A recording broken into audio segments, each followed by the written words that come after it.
Shalom everyone, Yalak here, June 29, 2017. My title is Deception is Easy.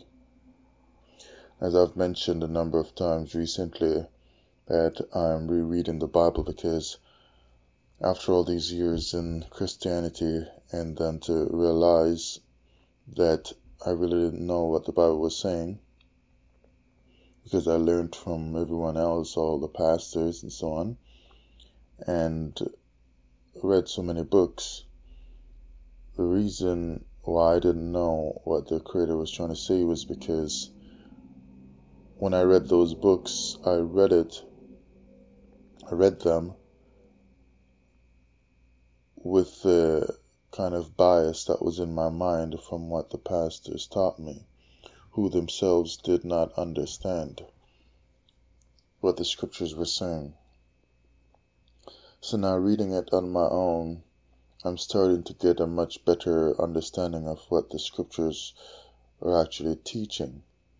And I realized this morning that deception is so easy to happen. It's like with the world that we live in, people are looking for a lot of comfort all the time. It doesn't matter what situation they're in. For the most part, people just want comfort quickly, especially when you deal with the God factor. The moment you mention God and people are going through anything or they're troubled for any reason, they feel God should make things well again, and that's fine. But they want God to make things well immediately, right away. People don't want to go through anything, and you can't really blame people for that. I mean, if we say that man was initially made okay, why don't you want to go back to that state right away? But what happens is people's desire for that is so strong. To return to that okay condition is so strong that wicked teachers prey upon people because they know that, and they use it to sway people, to get people to support them and do whatever they want. I have been studying the Bible and rereading the Bible on my own for a little bit now, and it's just so refreshing. I've put myself out there. I've asked some questions that I couldn't ask to anyone directly because there's nobody for me to ask directly. And really, while I did seek out a couple of people to ask, they helped a little bit, which I was thankful for. But on the other hand, they could only go so far because I realized that they seemed very strong at first, but they didn't really know. They just look like they know. You see? So you got all these people in the world saying that they're looking for the Creator, they're looking for God and so on. And they're going to everybody else who says that they're a pastor, they're a guru, they're a this, they're a that. And all these people they're asking don't really know either. I had someone tell me recently that they're taking this new path now, this new religion. And I don't remember what the religion is called, but it's one of those Eastern type religions. And they're telling me all the things in it that they can remember and so on, and what their religious leader, teacher is teaching them, and they tell me how it's great. When I asked them a couple questions about it, they didn't know how to answer, and it didn't actually make sense. And it was just really strange. It didn't make sense. But the person could not see that it did not make sense until I asked them a couple questions. And notice I wasn't even telling them things. I was asking them questions. And then it just seemed like it wasn't all it was cracked up to be. But people deceive each other easily. And I'm so refreshed in my heart. Like I'm starting to feel so free more and more. Because I don't have this extra religious stuff that's saying, you gotta do this, you gotta do that, you gotta do this, you gotta do that. It's like when I was in the Christian religion, there was this ball and chain. Because if I didn't do this and do that, I wouldn't be free. And then when I did them, I still wasn't free because those things I had to do just felt like a ball and chain. But now that I'm looking at it myself, I'm understanding some things that are just freeing my heart. I mean, it's just amazing, amazing, the freedom. Amazing. I'm going to read from Exodus for you, but before I do that, I want to read this well-known scripture that we all like from Jeremiah 31, and I'll go to verse 33. But this shall be the covenant that I will make with the house of Israel. After those days, saith the Most High, I will put my Torah in their inward parts, and write it in their hearts, and will be their power, and they shall be my people. And they shall teach no more every man his neighbor and every man his brother, saying, Know the Most High, for they shall all know me. From the least of them unto the greatest of them, saith the Most High, for I will forgive their iniquity, and I will remember their sin no more. He's saying he's going to place it in our hearts and our inward parts and write it in their hearts. Now, people tell you, follow your heart, listen to your heart, and then someone else comes along and tells you the heart is desperately wicked. So if the heart is desperately wicked, why is he going to put his Torah in a wicked place inside of you? But what I'm understanding by reading it on my own now is that the heart is desperately wicked because something has gone wrong with it. Torah is not there anymore. Ever since Adam and Eve fell or transgressed and started to do whatever they wanted to do and the world changed, then we're operating off a heart that's desperately wicked. But Torah does not make one desperately wicked. It makes one walk according to the way the Creator said. So you walk the right path. So that's not desperately wicked heart means you can be seen as a wicked person. But the presence of Torah will change that. That's why he puts it in the future. He says he's going to put it in your heart because that's going to change you. That's going to be like the code that you live by.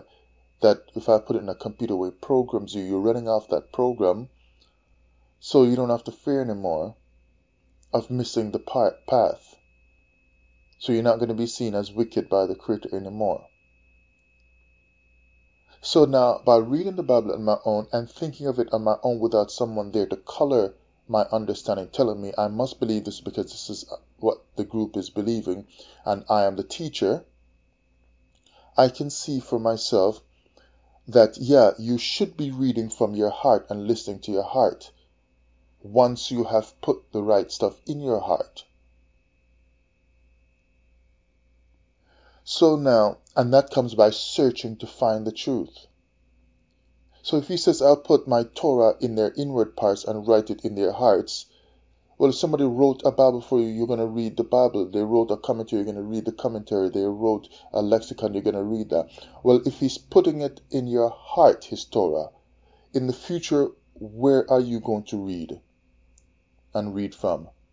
Your heart.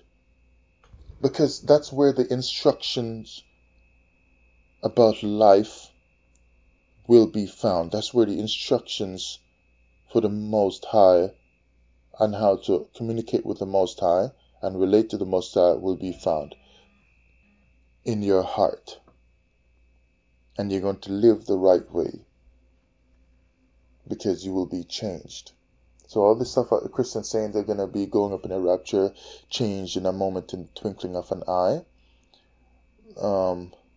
No, this is when we're going to be changed. It's when the Most High puts His Torah in our hearts. Now, if I look here at Exodus chapter 32, again, showing how people will push for what they want. That's not the right thing because something is wrong with their heart, which means that's why the Most High is going to put His Torah in our heart. So we're not pushing for the wrong thing anymore. But the leaders also take advantage of that. It's like whenever leaders, sometimes, a lot of times, thank the Most High for the leaders that people find that are doing the right thing. But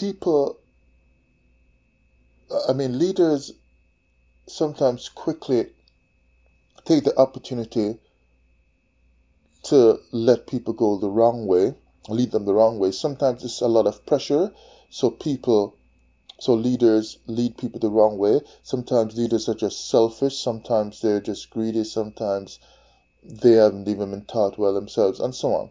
So Exodus 32 now, verse 1, and when the people saw that Moses delayed to come down out of the mount, the people gathered themselves together unto Aaron, and said unto him, Make us gods, which shall go before us, for as for this Moses, the man that brought us up out of the land of Egypt, we wot not what is become of him. And Aaron said unto them, Break off the golden earrings which are in the ears of your wives, and of your sons, and of your daughters, and bring them unto me. See, we might say the people are pushing for it, so Aaron did it. But if Aaron was being a better leader in this time when Moses was gone away from them to be with the Most High, the people wouldn't have been pushing for this, and he wouldn't have had to give in. If he had taken that opportunity, as a leader should have, to give to the people what their heart needed at this time. And so all their fears would have died down. They're so worried that worrying would have died down, because he would have been feeding them with the word of the Most High.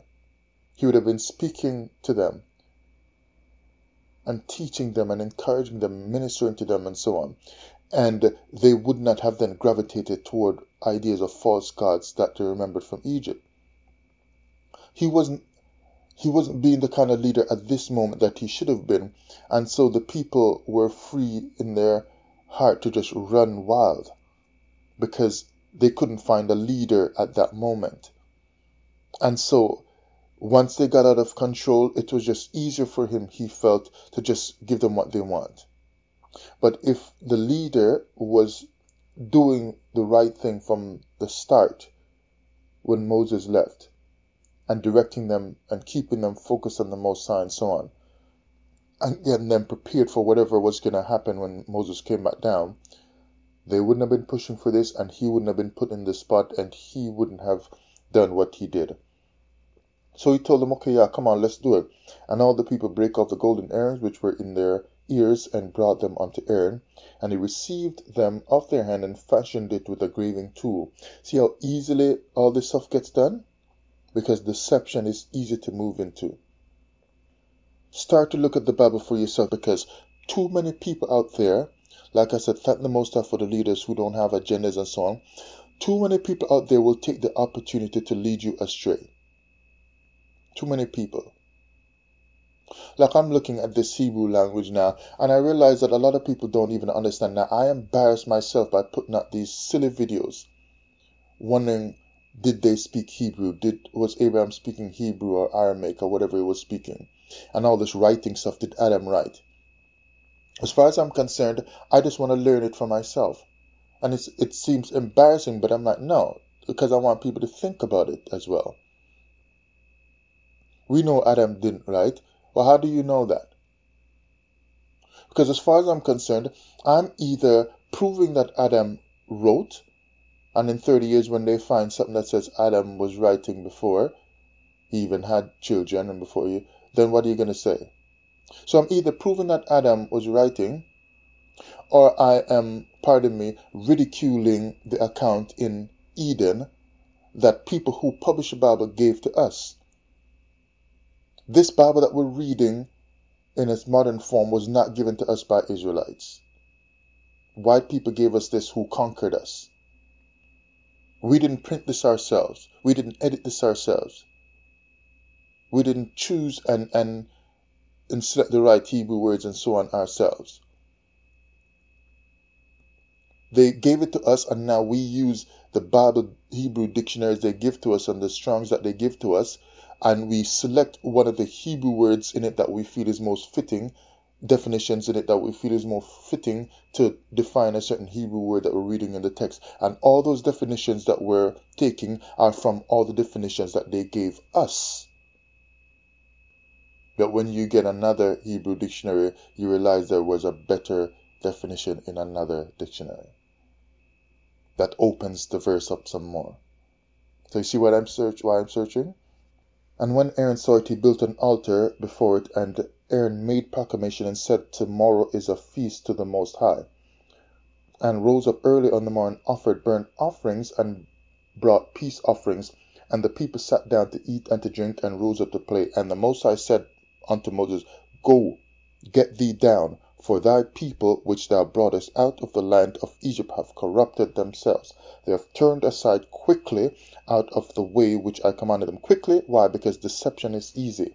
They have made them a molten calf, and have worshipped it, and have sacrificed thereunto, and said, These be thy gods, O Israel, which have brought thee up out of the land of Egypt. So they sacrificed, and they made a feast, and so on, and began to eat and drink, and offered burnt offerings, and brought peace offerings. Now notice what that said. Burnt offerings and peace offerings. Now, I was taught that we should offer the same offerings that the pagan and heathens who are unlike Israel are doing unto their gods. It's just that we must offer those same burnt offerings and animal offerings and so on unto the Most High instead. And that makes it different. And it's seeming to me so far, while I'm still studying it, that is a trick. The same pagan stuff they're doing unto the Most High, and it's right because they're doing it unto the Most High. So when you look from a distance, you're sitting up on top of some hill and you see a pagan nation chopping up some goats and chopping up some steers, some bulls, and so on, and they're bloodying up the animal, and the animal is twitching in pain and so on, and they're cutting up the animal and offering some burnt offering to their God. You say it's sinful, it's wrong, it's a heathen practice. But when you chop up your own bull before the Most High, and the animal is bloodying and twitching, and the blood is splashing on you and all that stuff, and the animal is twitching in pain like creation should not be doing, then you're doing the same heathen practice. But because you do it unto the God of Israel, you say it is holy and it is set apart, and you don't question that.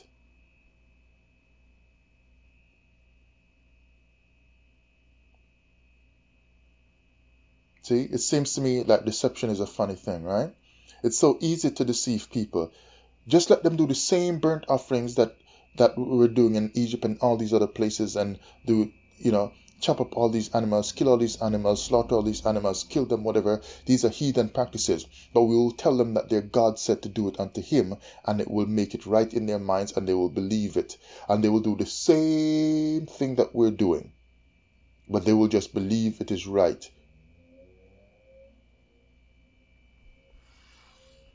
I don't know. You can argue with me all you want. I'm trying to think for myself about what this means. Because if I'm going to stand before the Creator one day, I want to understand it for myself. I want to go through this Bible and learn it myself and see and learn. You better start learning for yourself.